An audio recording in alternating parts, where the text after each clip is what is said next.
Welcome to this episode of Mission Business, a podcast about good business for those in the business of good, presented by Your Part-Time Controller, LLC, also known as YPTC.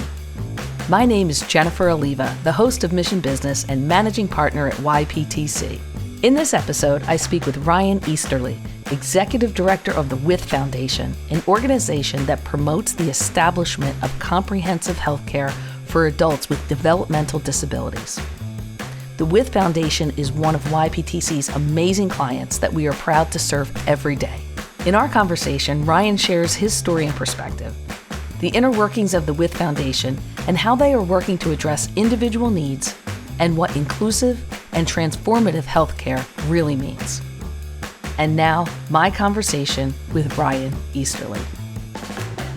Ryan Easterly, thank you for joining Mission Business Podcast. Welcome. Well, thank you so much for having me. I'm looking forward to today's conversation. I can't wait to hear all about your journey. You're a client of ours with the WITH Foundation. Tell us a little bit about your background and experience and what brought you to the WITH Foundation. So, in starting this intro, I'm going to model something we use within our operations at the foundation, which is an access check-in and an inclusive introduction. Okay. So as part of that introduction, I am going to provide a visual description of myself, which is also going to be helpful for this podcast audience. But hi, everyone. My name is Ryan Easterly. My pronouns are he and him. I'm a black man with black hair with a beard that has lots of gray in it. I wear glasses, and I am a shorter guy, and I use crutches to help me walk. That accent you hear is because I grew up in Alabama and I'm Southern. I do have multiple disabilities, both apparent in the cerebral palsy and a non-apparent disability in a mental health diagnosis. So, and typically I would say in terms of access needs, when in meetings, I often, if they're in virtual environments, I say that I want to make folks aware that because of my disabilities, I'm not often in the center of the frame because my body posture changes throughout the meeting. And also, I have a slight speech impediment, so sometimes it may take me an extra second or two to get out what I want to say. But the WITH Foundation, when we start all of our meetings, whether internal or external, we try to model inclusive introductions and access check-ins because we really find it helps foster inclusive meetings for everyone and allows the opportunity for everyone, regardless of whether they have a disability, to disclose what they need in that moment to fully participate.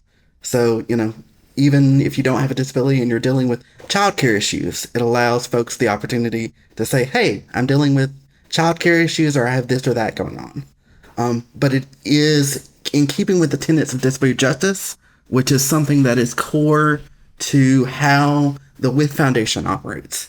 I do want to touch a little bit on what WITH does. So we are a private foundation that ultimately promotes comprehensive healthcare for adults with developmental disabilities in the U.S. And when I say developmental, I'm referring to disabilities that are developmental in nature and that occur before the onset occurs before the age of 22. So how do we do that? Ultimately, we provide up to about $1.5 million each year to organizations that are working to help educate medical professionals. So providing cultural competency training or cultural humility training for medical professionals. We provide some support of the use of supported decision-making, which is alternatives to guardianship. Some folks may have heard about it in light of the more recent Britney Spears situation. But we support the use of supported decision-making within healthcare settings. We do some support of research that helps adults with IDD access high-quality healthcare. But really looking at anything that helps that adult with IDD access high-quality healthcare. And I think what makes us somewhat unique in not only what we fund, but how we fund is that the foundation intentionally engages adults with IDD in all elements of our operations. So we have folks with lived experience of disability within our senior leadership, within our staff, within our vendors, as well as on our board of directors. In addition to that, we also have a self-advocate advisory committee, which is comprised of currently 8 adults from across the country that have intellectual or developmental disabilities, and they are really co-decision makers in our grant making. So they assist in reviewing all the proposals we receive and really help drive some of the foundation's decision making as far as the projects we support. Your description of your access check-ins and modeling your inclusive introduction was a learning experience for me, and I'm sure it's going to be a learning experience for our listeners. So thank you so much for doing that. That was fantastic. So who are you funding directly to? Are these to individuals or to other foundations or nonprofit organizations? So as a private foundation, our grantees are other 501c3 nonprofit organizations. So in general, it's in large part healthcare nonprofits, disability nonprofits, and some universities. About a large portion of our grantees are UCIDS or LENS, which are University Centers for Excellence in Developmental Disabilities. That is part of the AUCD network, so the Association for University Centers on Disability. So I think about between 25 and 30% of our overall grantees are UCIDS or LEN programs. So tell me a little bit more about your participatory grant making. I think you alluded to it. So I do want to take a step back and just mention that community participatory grant making approach has existed for a while. Its roots go as far back as the 70s. But in the case of With Foundation, we've been using a community participatory model since 2014, 2015, which actually predates me coming on board as executive director, but matches around the time that I joined the board of directors for the foundation. But in 2014, 2015, we used a model where we brought together adults with IDD in person and walked them through our dockets and asked for their feedback. I will fully disclose that we've had multiple models. That first model was a little less successful than the model we currently use. And we've used our current model since around 2017. And the differences between the two approaches are we now, under this current model, all the meetings are virtual. We're also intentional in providing compensation for the advisory committee members because, especially as funders, we understand you pay for the things you value. So lived experience has value, and the ways that they lend their perspective and their expertise strengthen our grant making. So we provide that compensation. We've also added in an educational component. So not only are they advising us on our grant making, but we also provide education around the responsibilities related to being on the board of trustees of a foundation or a funder. So we take them through, what is it like to review a financial document? What are you looking for when you're seeing a 990? What are trends going on in disability services and disability research? So the different things that help inform them if they were, as they go on and become exposed to other funders, what's going to help them be considered a qualified, a vibrant, a sought after board member of another funder. And then they also can ask questions to all the applicants we have. And we are very intentional in when we're talking with applicants and organizations, we're very intentional in saying, these are the questions raised by our advisory committee. And then we take those answers back to the advisory committee And as I said, they really are co-decision makers and helping us shape our final funding decisions. So you have this inclusive approach to your grant making.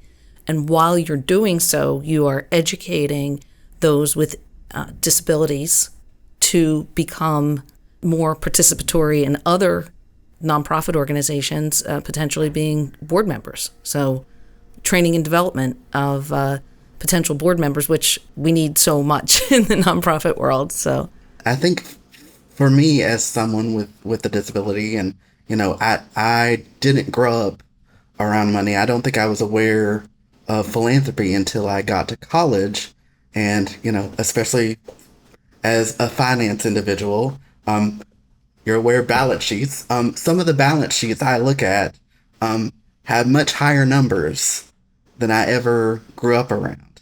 So I think that educational piece and that some of the supports we're able to provide are so critical for folks with disabilities. And in general, the world of philanthropy and the world of grant making is less transparent than it should be. So I think that's our attempt to try and not only educate the disability community, but also model that transparency that I think would benefit everyone. not just those with disabilities, but everyone. And in that inclusiveness of the decision-making process is also modeling for the whole nonprofit community, the foundation community, in a wonderful way. So tell me a little bit more about your background, how you got to the With Foundation. How did you start your career, and how did you get involved in philanthropy? So I was born in Tennessee, and I grew up mostly in Alabama. I spent my early years in the foster care system. I was ultimately adopted in my early childhood by a family, and that precipitated our move to Alabama and began my love of sweet tea in many ways.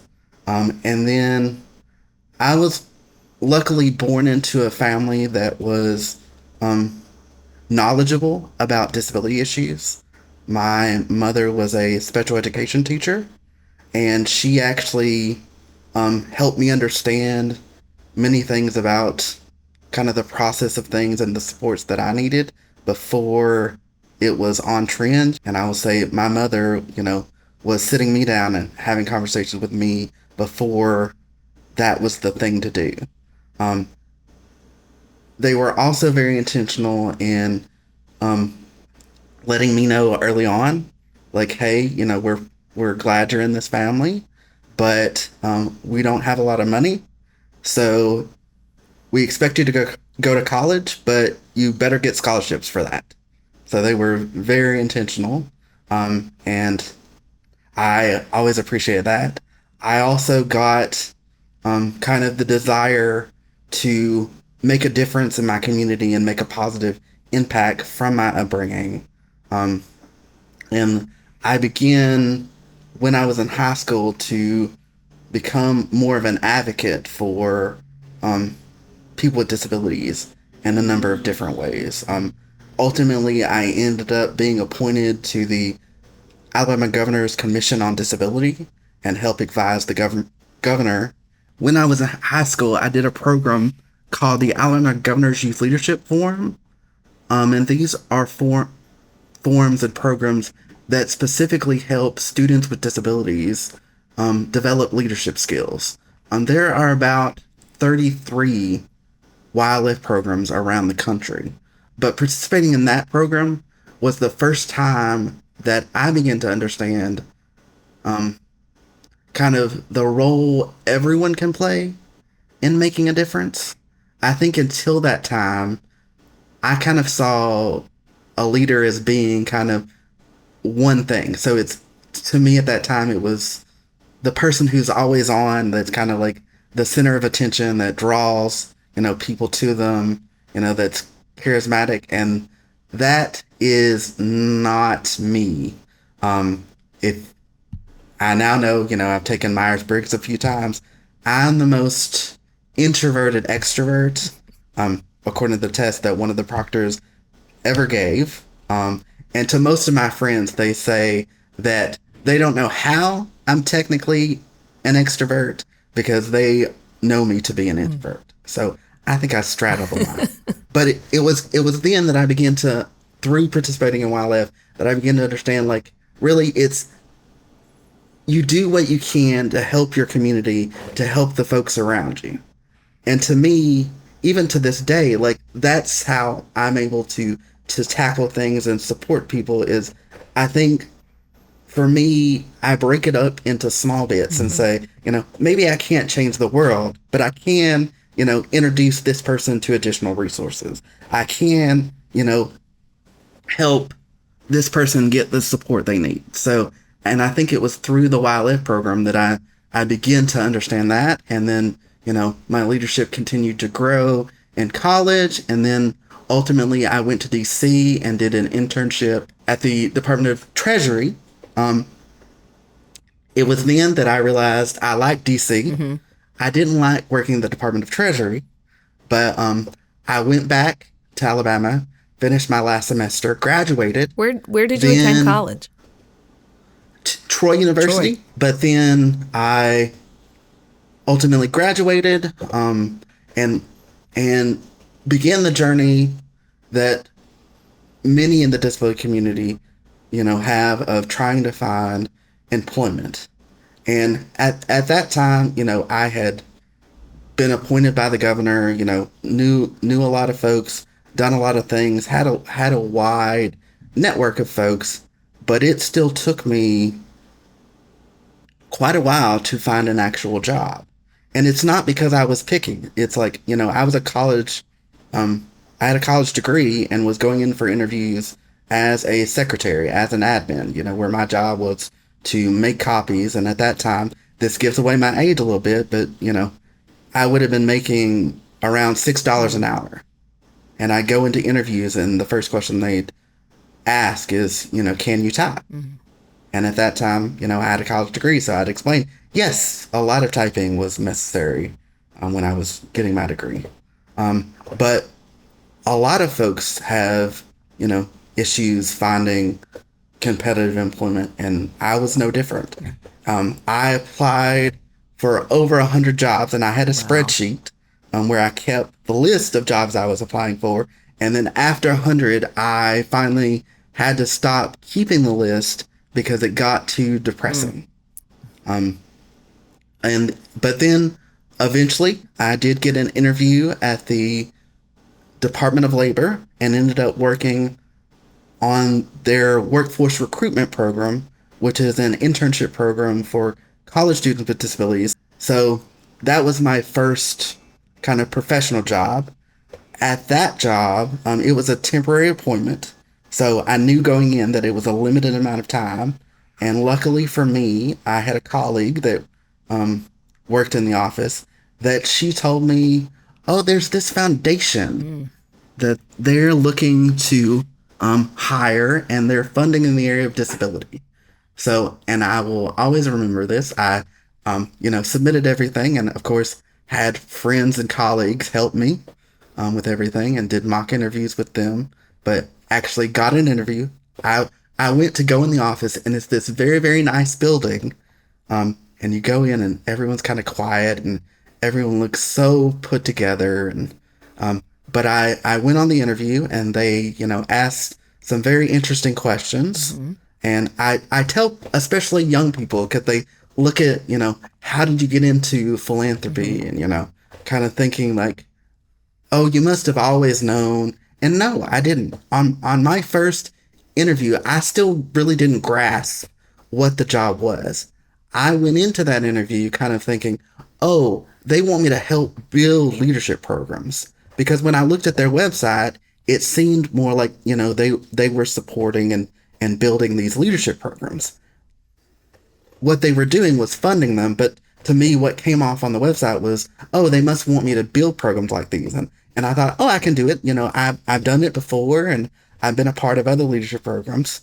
But went through multiple rounds, eventually got the job, and that began my career in philanthropy. And I ended up being manager of their grant making portfolio for, young people with disabilities and young veterans. And that was at a foundation in DC called the HSC Foundations. Then after a number of years working there, I got tempted away to work at a tech startup doing their community relations and corporate social responsibility. It's what brought me to the West Coast, to California, and I do like being in California. The weather is better, and yes, you get to wear fewer suits. I ultimately realized that the job wasn't using all the strengths that I wanted to, and I felt like I had to offer. So, but while being at the tech startup, I got introduced to the With Foundation and ended up joining their board. And after some time, they were doing an ED search, and several of the board members, especially the board president, ultimately came to me and said, we keep going through this process and wondering, why isn't Ryan throwing his hat in the ring? Like, why you should consider this. So ultimately, after a lot of back and forth, I was convinced to throw my hat in the ring, went through multiple rounds of interviews, and ultimately got the job and have been serving as their executive director since 2017. Again, philanthropy is not something I grew up around, but what I like about philanthropy is it does touch so many different aspects of communities and of life. It does impact research. It does impact direct service. Just every facet of life, it has influence over and impact on. So I think from the second I understood what it was and the influence it had, I was hooked. I also began to understand just how few people like myself had opportunities. I identify as a Black gay man with disabilities. A lot of the rooms I walk into, it's, I'm one of the few that has the lived experience that I do.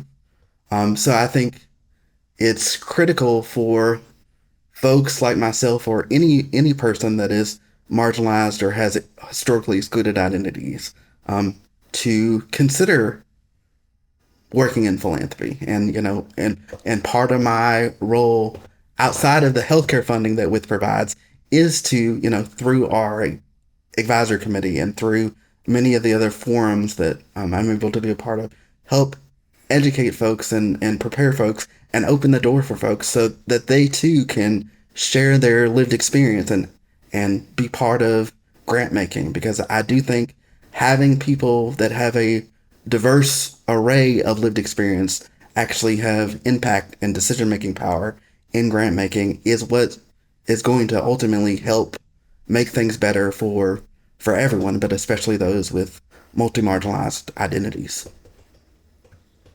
Nothing to say after that.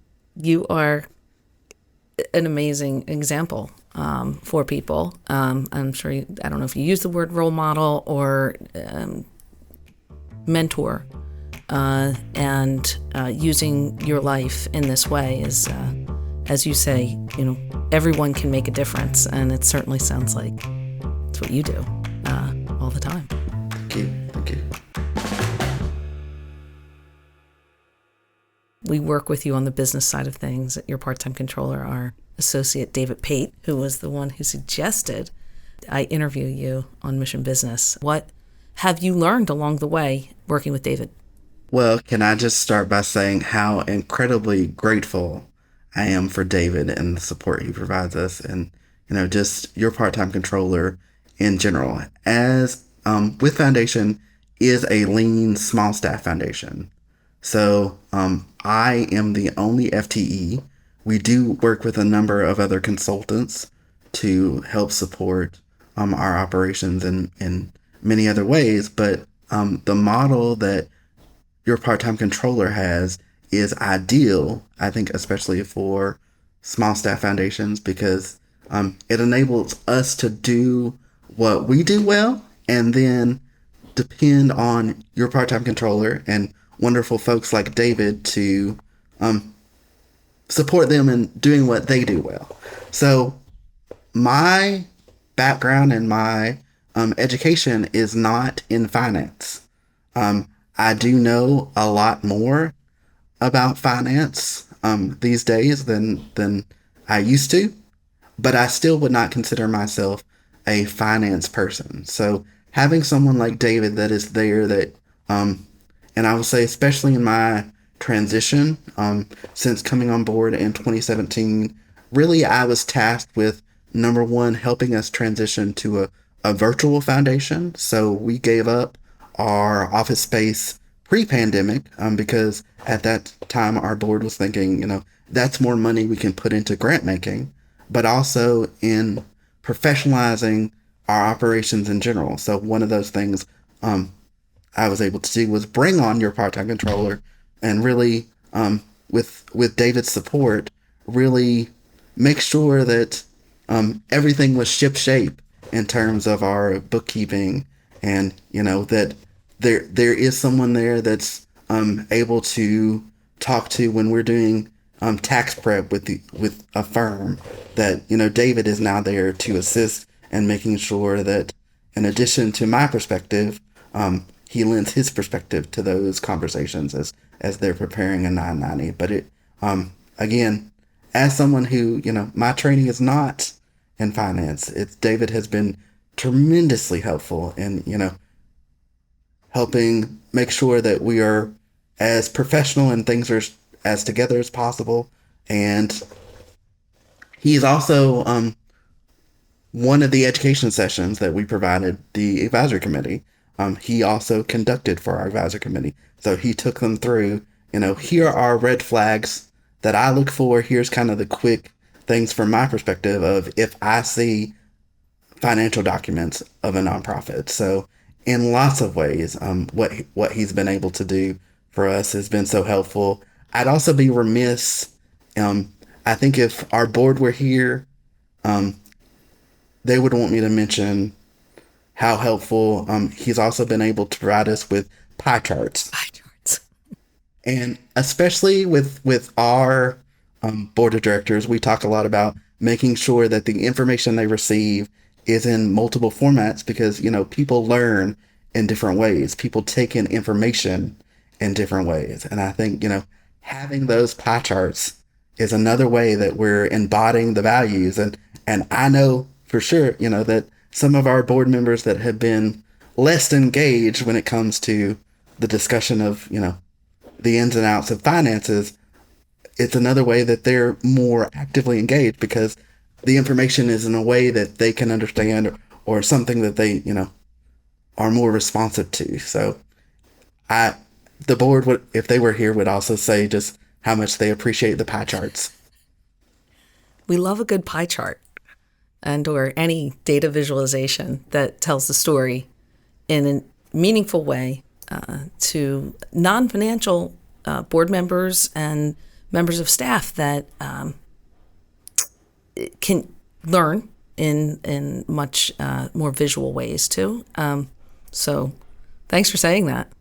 Well, again, thank y'all and thanks to David. He is tremendously helpful.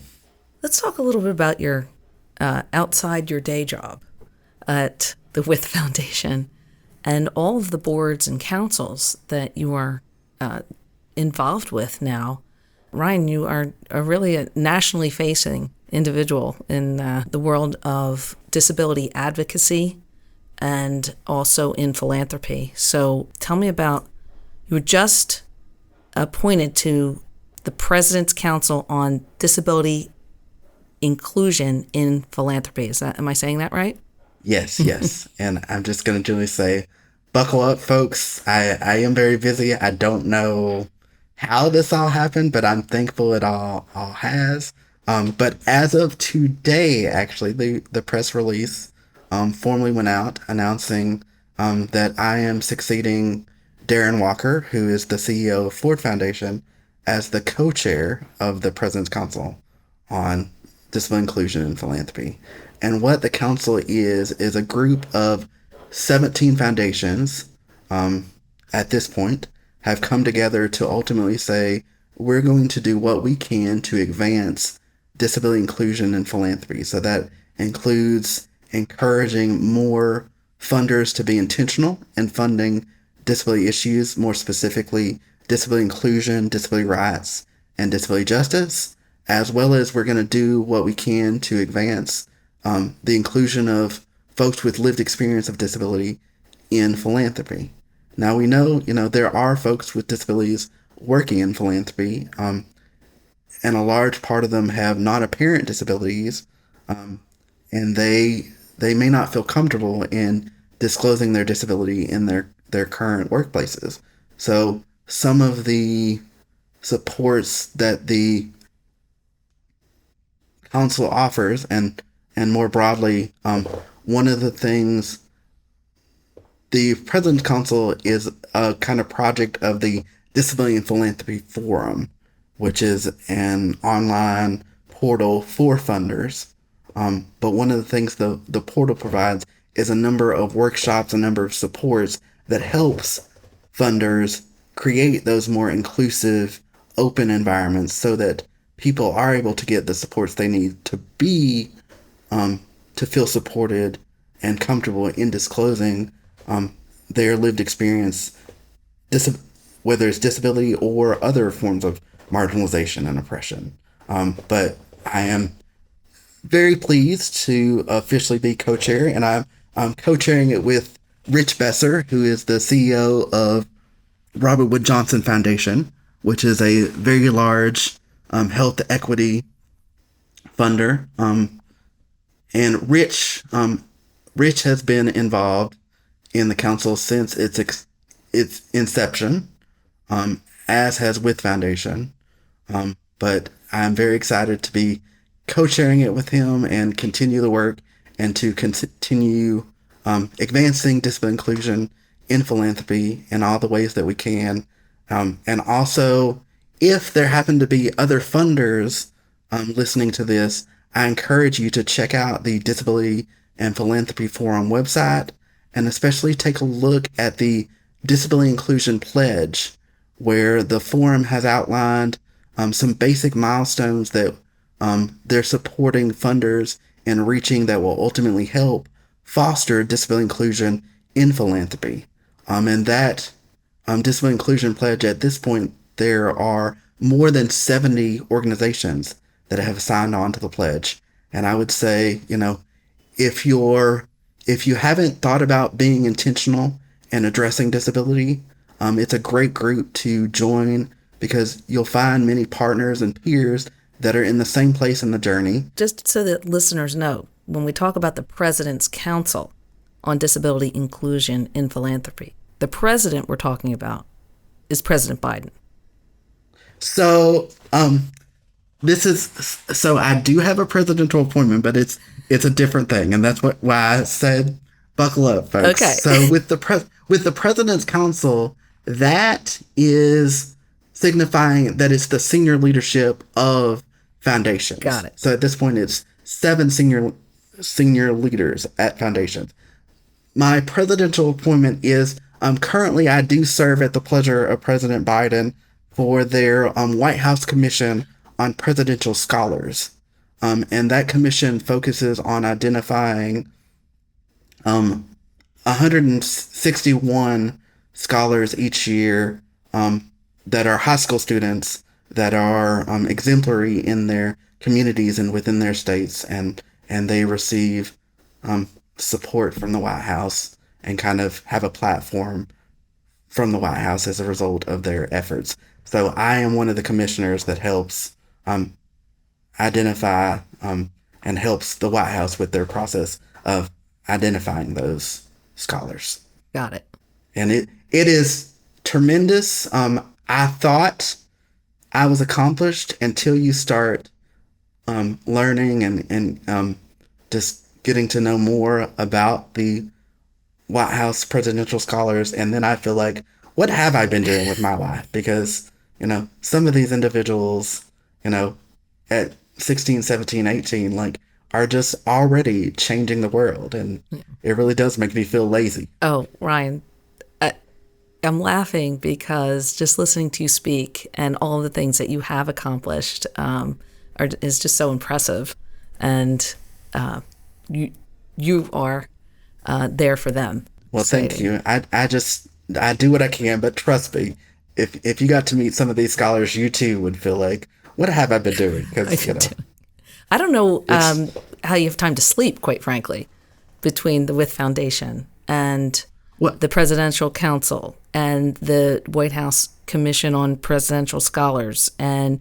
you're also a co-chair of Exponent Philanthropy's Disability Funders Peer Circle. How do you sleep? So I will say sleep is something I have a complex relationship with for a number of reasons. But I'm on my own journey in that regard. It's one of my friends and colleagues in philanthropy, Sandy Ho, who works for the Disability Inclusion Fund at Borealis Philanthropy, talks about the concept of disabled joy. And I think, you know, I'm going to just briefly touch on this. It's my life and my upbringing was very, very complex. And, I went through a lot. We're not going to deep dive into all of it today, but I've lived through several Lifetime movies and, had some really hard things in my life. So I'm not always like the most optimistic person. And really, when I hear the word joy, more of my body gets uncomfortable. But I think for me, what has been important is to also understand, like, sometimes your body does need rest, and it's okay to do nothing. Like, you don't have to deserve to rest. So I think, particularly with the conversations around concepts of joy, I think for me, I've been on my own journey about, that it's okay to rest. Yes. Because I do think, because just different things, it's something I doesn't come easily to me. So has there been anything that I haven't asked you that you think our listeners would like to hear about your journey, about the With Foundation, about your connectivity with philanthropy around the country, about your experience? So I'm gonna say two things.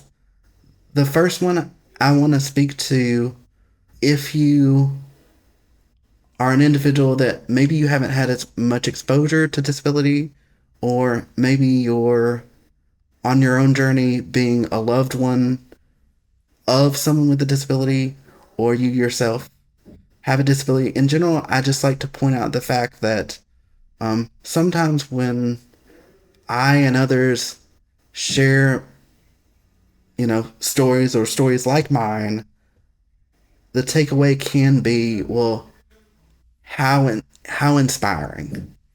And to me, I would say, I don't want you to be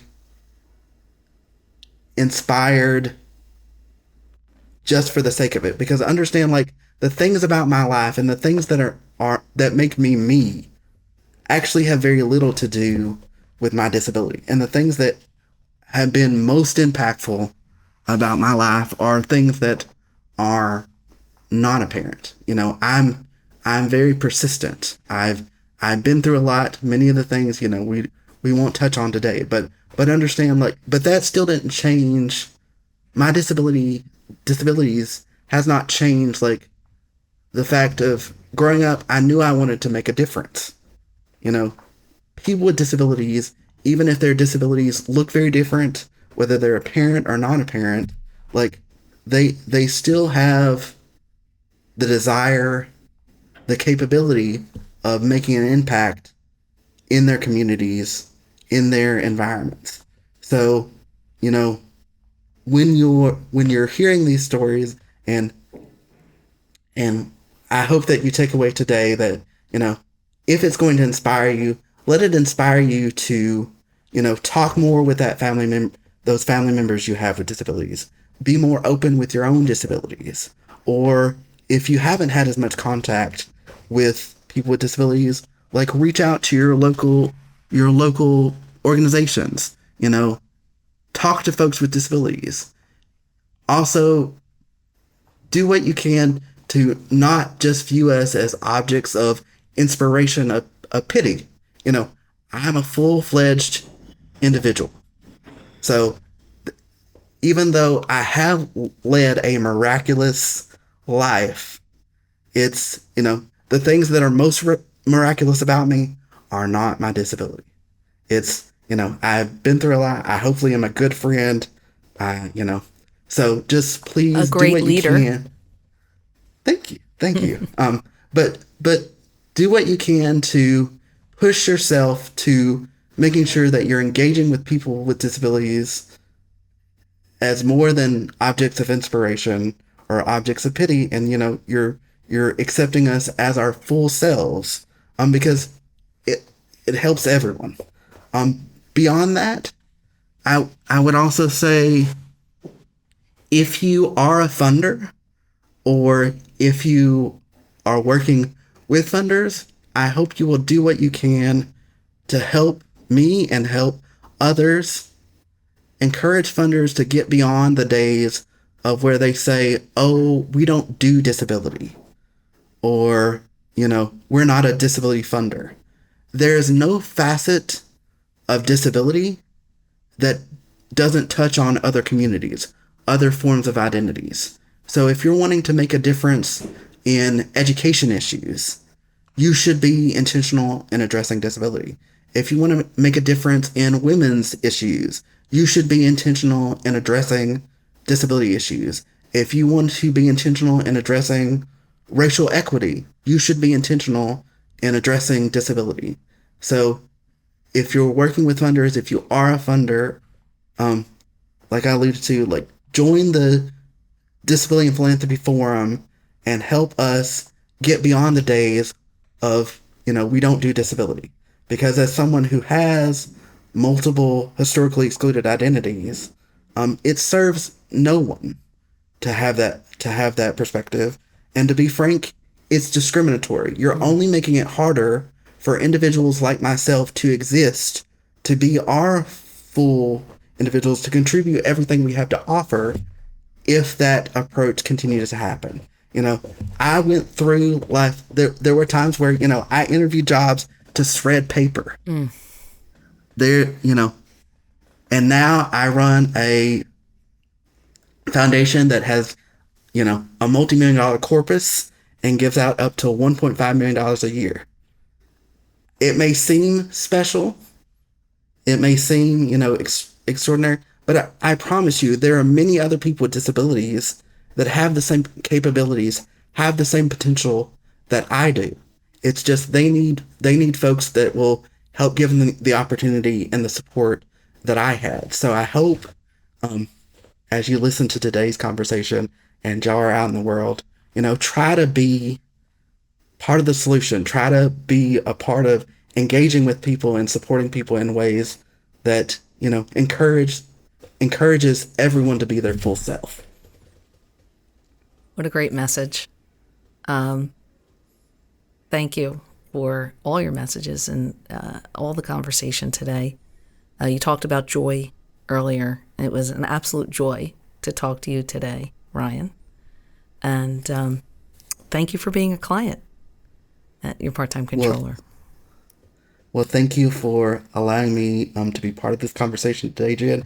And thank so much to your part-time controller for helping me have the space for a little bit more joy in my life, because we have support from David and your part-time controller. It's, again, I appreciate it so much. And I would encourage any other organization, any other nonprofit organization, especially any other lean funder.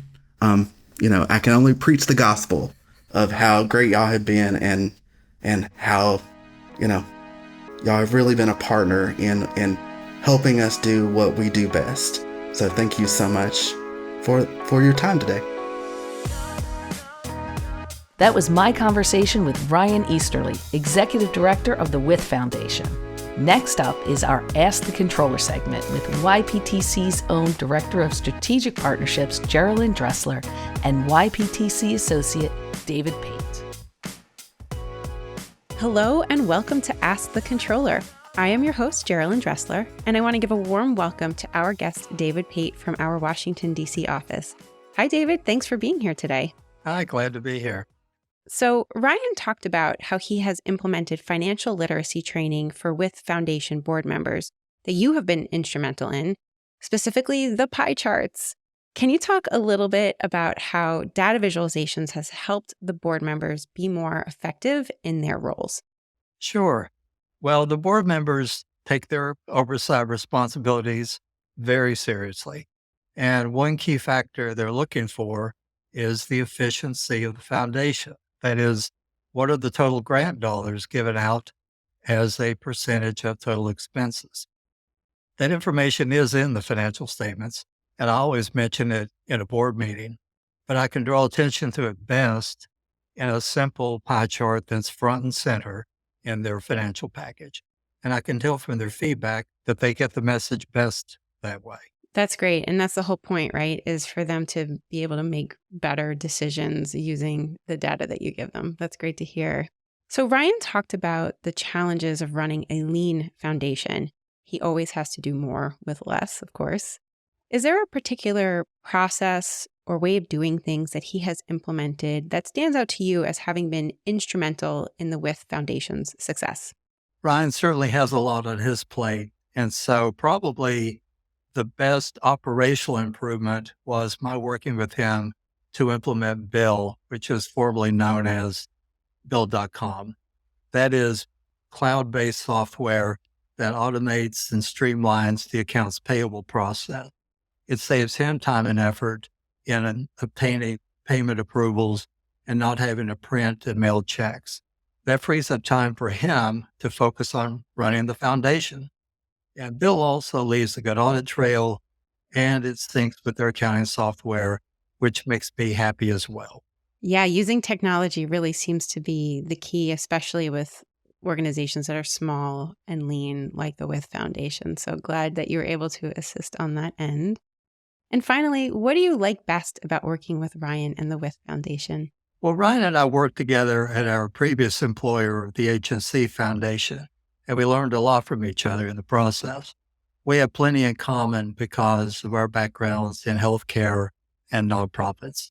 And, it's great working with someone like him who has found his calling and is so dedicated to his cause. And I'm simply glad to play a supporting role in what they're doing. That's great to hear. And thank you for all your work with the WITH Foundation, David. Thanks so much for being here today. Thank you. Thank you for joining me for this episode of the Mission Business Podcast. We look forward to bringing you more stories of innovation and perseverance from nonprofits around the world. I want to thank the team at PWP Video for their guidance and assistance in the development and production of this podcast. They are a great partner for Media with a Mission, and you can find them at pwpvideo.com. Additional information about this episode can be found at missionbusinesspod.com. And follow us on social media at Mission Business Pod on Instagram and Facebook, and at Mission Biz Pod on X, formerly known as Twitter. I want to thank our guest Ryan Easterly, Executive Director of the WITH Foundation. This podcast was produced by Erica Blair and Geraldine Dressler of Your Part-Time Controller, LLC. Dave Winston and Michael Schweisheimer are our producers from PWP Video, and the show was directed and edited by Pat Ganley. Again, I'm Jennifer Alleva, and we'll see you here next time on Mission Business, presented by Your Part-Time Controller, LLC.